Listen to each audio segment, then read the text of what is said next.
Nagsimula ng magbigay ng agarang tulong ang PNP Kasurog sa mga apektadong residente dulot ng low pressure area sa buong Kabikulan. Patrolwoman Geraldel Duterte, ibalita mo.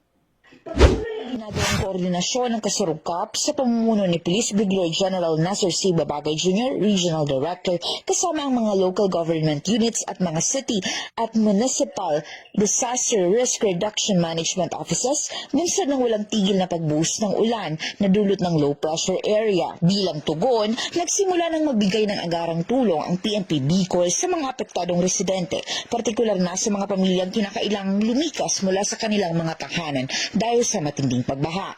Katuwang ng mga tauhan ng kapulisan ang iba pang ahensya sa pag-escort at pagsama sa mga evacuees patungo sa itinilagang evacuation centers, gayon din sa pagtulong sa pagdala ng kanilang mga gamit at pangunahing pangangailangan.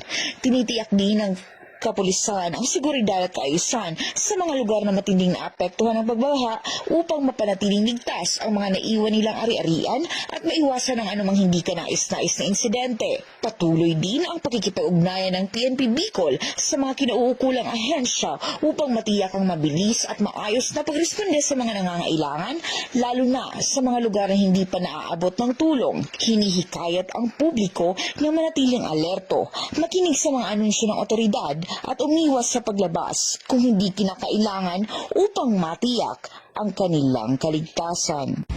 Mula dito sa Legazpi City, Albay, ako ang inyong PNN correspondent, Patrolwoman Geraldel Duterte, alagad ng batas, tagataguyod ng Balitang Pulis.